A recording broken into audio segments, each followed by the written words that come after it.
জানিয়ে দেব সর্বশেষ আপডেট বাংলা সংবাদ। শুরুতেই শিরোনাম জানিয়ে দেব বাংলাদেশকে পূর্ণ সমর্থন বাইডেনের।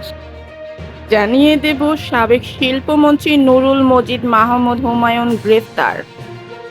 ষড়যন্ত্রকারীরা সরকারকে বেকায়দায় ফেলতে অপতৎপরতায় লিপ্ত বললেন তারেক রহমান। জানিয়ে দেব প্রত্যাহার হচ্ছেন বিতর্কিত ডিসিরা। জানিয়ে দেব বিদেশ যেতে প্রবাসী মন্ত্রণালয়ের অনুমোদন লাগবে না। সর্বশেষ জানিয়ে দেব দেশের মাজার রক্ষা করতে হাইকোর্টের নির্দেশ।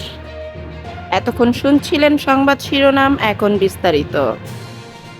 ডক্টর ইউনূস বাইডেন বৈঠক, নতুন উচ্চতায় দ্বিপক্ষীয় সম্পর্ক। জাতিসংঘ মহাসচিবের সঙ্গে প্রধান উপদেষ্টার বৈঠক কাল। বাংলাদেশকে পূর্ণ সমর্থন বাইডেনের। বাংলাদেশ সরকারকে পূর্ণ সমর্থন জানিয়েছেন যুক্তরাষ্ট্রের প্রেসিডেন্ট জো বাইডেন। গতকাল মঙ্গলবার জাতিসংঘের সাধারণ অধিবেশনের ফাঁকে মার্কিন প্রেসিডেন্টের সঙ্গে বৈঠক করেছেন বাংলাদেশ সরকারের প্রধান উপদেষ্টা অধ্যাপক ডক্টর মোহাম্মদ ইউনূস। এই সময় বাইডেন তার সরকারের সমর্থন ব্যক্ত করেন। বৈঠকে ডক্টর ইউনূস বিগত সরকারের আমলে সকল ধরনের নিপীড়নের বিরুদ্ধে শিক্ষার্থীদের সাহসী ভূমিকা এবং বাংলাদেশের পুনর্গঠনে তাদের গুরুত্বপূর্ণ অবদানের কথা জো বাইডেনকে জানান।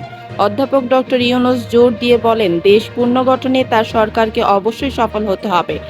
এ সময় মার্কিন প্রেসিডেন্ট বাইডেন যে কোনো সাহায্যে বাংলাদেশ সরকারের পাশে থাকার আশ্বাস দেন। প্রেসিডেন্ট বাইডেন বলেন, শিক্ষার্থীরা যদি দেশের জন্য এত ত্যাগ স্বীকার করতে পারে তাহলে তাদেরকেও পূর্ণ সহযোগিতা করা উচিত। বৈঠকে প্রধান উপদেষ্টা জুলাই বিপ্লব চলাকালে ও এরপর বাংলাদেশি শিক্ষার্থীদের আঁকা দেয়াল চিত্রের ছবি সংবলিত দ্য আর্ট অফ স্ট্রায়ার্ভ শীর্ষক আর্টবুক মার্কিন প্রেসিডেন্ট জো বাইডেনকে উপহার দেন। এদিকে বাংলাদেশের অন্তর্বর্তী সরকারের প্রধান উপদেষ্টা অধ্যাপক ডক্টর মোহাম্মদ ইউনূস জাতিসংঘ সাধারণ পরিষদের অধিবেশনের ফাঁকে পূর্ব নির্ধারিত সময়সূচি অনুযায়ী মার্কিন প্রেসিডেন্ট জো বাইডেনের সঙ্গে যে দ্বিপক্ষীয় বৈঠক হয়েছে সেটাকে বাংলাদেশের জন্য বিরল সুযোগ এবং যুক্তরাষ্ট্রের সঙ্গে দ্বিপক্ষীয় সম্পর্ক নতুন উচ্চতায় নেওয়ার বড় পদক্ষেপ বলে মনে করা হচ্ছে। গতকাল নিউ ইয়র্কের স্থানীয় সময় সকাল 11টায় জাতিসংঘ সদর দপ্তরের দুই দেশের সরকার প্রধান বৈঠকে মিলিত হন। ঢাকা ও নিউ ইয়র্কের উচ্চ পর্যায়ের কূটনীতিকরা বলেছেন, বাংলাদেশ ও যুক্তরাষ্ট্রের শীর্ষ দুই নেতার এই বৈঠক ইঙ্গিত করে যে ডক্টর ইউনূসের নেতৃত্বাধীন অন্তর্বর্তী সরকারের সঙ্গে মার্কিন প্রশাসন কূটনৈতিক এবং অর্থনৈতিক সম্পর্ক জোরদার করতে চায়। এর মাধ্যমে মার্কিন প্রশাসন দ্বিপক্ষীয় সম্পর্ক এগিয়ে নেওয়ার স্পষ্ট বার্তা দিচ্ছে। জো বাইডেন ও ডক্টর ইউনূসের মধ্যকার বৈঠকে বাংলাদেশ এবং যুক্তরাষ্ট্রের দ্বিপক্ষীয় সম্পর্কের নতুন অধ্যায় রচনার ক্ষেত্রে কূটনৈতিক ও অর্থনৈতিক সম্পর্ক কিভাবে আরও বাড়ানো যায় এবং অন্তর্বর্তী সরকারের গৃহীত সংস্কার কার্যক্রম বাস্তবায়নে মার্কিন সহায়তার বিষয়ে দুই নেতা বিশদ আলোচনা করেন। ছাত্র জনতার তীব্র আন্দোলনের মুখে গত 5 আগস্ট শেখ হাসিনার পদত্যাগের পর মাত্র 1.5 মাসের মাথায় ডক্টর ইউনূস জাতিসংঘের 79তম সাধারণ অধিবেশনে যোগ দিয়েছেন। তিনি 8 আগস্ট অন্তর্বর্তী সরকারের প্রধান হিসেবে দায়িত্ব নেন। বাংলাদেশের পররাষ্ট্র উপদেষ্টা মোহাম্মদ তৌহিদ হোসেন বলেন, ডক্টর মোহাম্মদ ইউনূসের মতো বিশ্ববরেণ্য ব্যক্তিত্বের জাতিসংঘের অধিবেশনে বাংলাদেশ প্রতিনিধি দলের নেতৃত্ব দেয়া এবং বাংলাদেশের হয়ে কথা বলা একটা ইতিবাচক ভূমিকা রাখবে বলে বিশ্বাস করি। তাই এবারের অধিবেশন বাংলাদেশের জন্য বিশেষ তাৎপর্যপূর্ণ। বাংলাদেশের জাতিসংঘ স্থায়ী মিশনের একজন কূটনৈতিক জানান, যুক্তরাষ্ট্রের প্রেসিডেন্ট যেই দিন সাধারণ পরিষদের অধিবেশনে বক্তৃতা দেন ওই দিন বিকেলে তিনি জাতিসংঘের অধিবেশনে আগত রাষ্ট্র ও সরকার প্রধানদের সম্মানে সংবর্ধনার আয়োজন করেন। জাতিসংঘ সাধারণ পরিষদের অধিবেশন চলার ফাঁকে কোনো দেশের শীর্ষ নেতার সঙ্গে যুক্তরাষ্ট্রের প্রেসিডেন্টের দ্বিপক্ষীয় সাক্ষাৎ বিরল।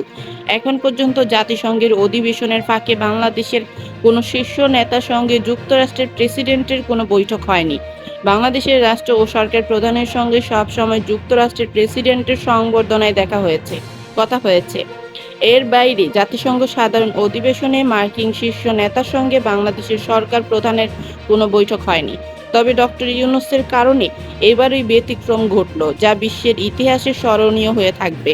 ডক্টর ইউনূসের সঙ্গে জো বাইডেনের বৈঠকের তাৎপর্যের বিষয়ে বাংলাদেশের ওই কূটনৈতিক বলেন, গত ৮ আগস্ট অন্তর্বর্তী সরকার দায়িত্ব নেওয়ার পর যুক্তরাষ্ট্রের উচ্চ পর্যায়ের প্রতিনিধি দল ১৫ সেপ্টেম্বর ঢাকা সফর করে গিয়েছেন। ২ সপ্তাহের মাথায় প্রেসিডেন্ট জো বাইডেন বৈঠক করেছেন অন্তর্বর্তী সরকারের প্রধান উপদেষ্টার সঙ্গে।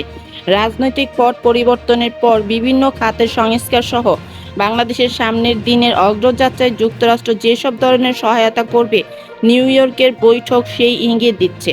ডক্টর ইউনূসের নিউ ইয়র্ক সফরের বিভিন্ন বৈঠক বাংলাদেশের জন্য অত্যন্ত তাৎপর্যপূর্ণ বলে মনে করছেন বাংলাদেশের কূটনীতিকরা। বিশেষ করে বাংলাদেশের বর্তমান সরকারের সঙ্গে অর্থনৈতিকভাবে সমৃদ্ধ বিভিন্ন দেশ এবং আন্তর্জাতিক অর্থায়ন সংস্থাগুলো যে জোরালোভাবে যুক্ত থাকবে, এটি সেই বার্তাই দিচ্ছে।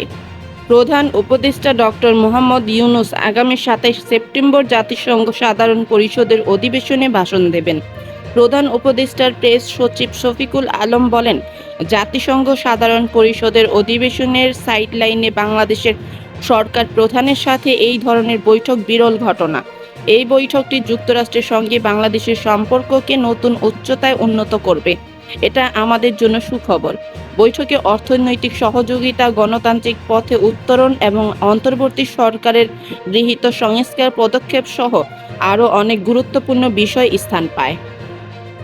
সাবেক শিল্পমন্ত্রী নুরুল মজিদ মাহমুদ হুমায়ুন গ্রেফতার। গত ৪ আগস্ট নরসিংদীর মাধবদী এলাকায় বৈষম্য বিরোধী ছাত্র আন্দোলনকালীন ছাত্র জনতার ওপর হামলা, আক্রমণ ও হত্যাকাণ্ডের অভিযোগে সাবেক সংসদ সদস্য ও সাবেক শিল্পমন্ত্রী নুরুল মাজিদ মাহমুদ হুমায়ুনকে গ্রেফতার করেছে র্যাব। বুধবার ২৫ সেপ্টেম্বর ভোরে রাজধানীর গুলশান থেকে র্যাবের একটি দল তাকে গ্রেফতার করে। বিষয়টি নিশ্চিত করে র্যাবের লিগেল ও মিডিয়া উইং পরিচালক লেফটেন্যান্ট কর্নেল মুনিম ফেরদৌস বলেন, গত ৪ আগস্ট নরসিংদীর মাধবদী এলাকায় বৈষম্য বিরোধী ছাত্র আন্দোলনকালীন ছাত্র জনতার উপর হামলা, আক্রমণ ও হত্যাকাণ্ডের অভিযোগে সাবেক সংসদ সদস্য ও সাবেক শিল্পমন্ত্রী নুরুল মজিদ মাহমুদ হুমায়ুনকে গুলশান থেকে গ্রেফতার করা হয়েছে। ষড়যন্ত্রকারীরা সরকারকে বেকায়দায় ফেলতে অপতৎপরতায় লিপ্ত, বললেন তারেক রহমান।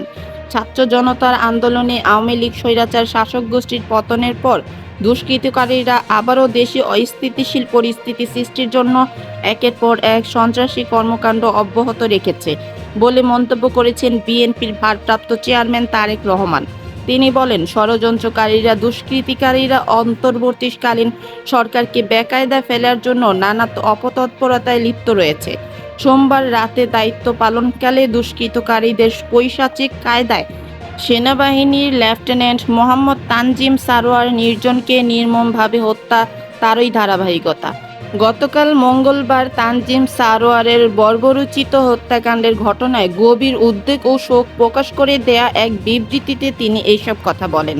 সোমবার রাতে কক্সবাজার জেলাধীন চকরিয়া উপজেলার ডুলহাজরা ইউনিয়নের পূর্ব মাইজপাড়া এলাকায় দায়িত্ব পালনকালে দুষ্কৃতকারীদের ছুরির আঘাতে মোহাম্মদ তানজিম সারোয়ার নির্জন নামে সেনাবাহিনীর এক লেফটেন্যান্ট নিহত হয়েছে।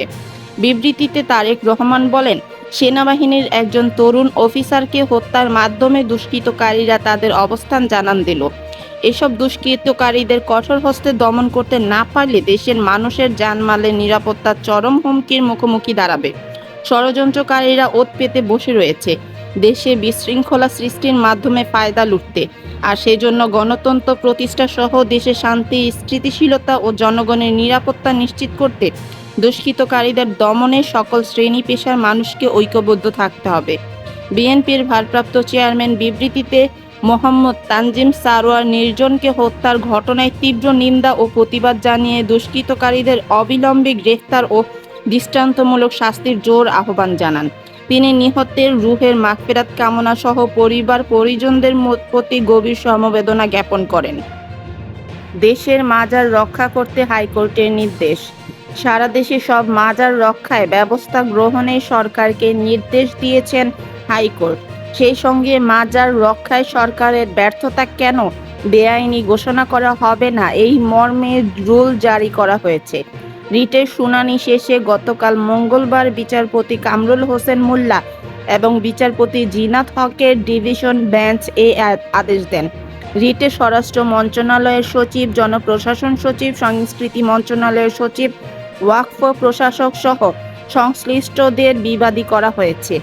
এর আগে গত 10 সেপ্টেম্বর জনস্বার্থে রিট করেন মাহিজভান্ডারীর অনুসারী ও সুপ্রিম কোর্টের অ্যাডভোকেট শাহ আলম আলভী। রিটে তিনি উল্লেখ করেন 5 আগস্টের পর সারা দেশে 69টি মাজার ভাঙা হয়েছে।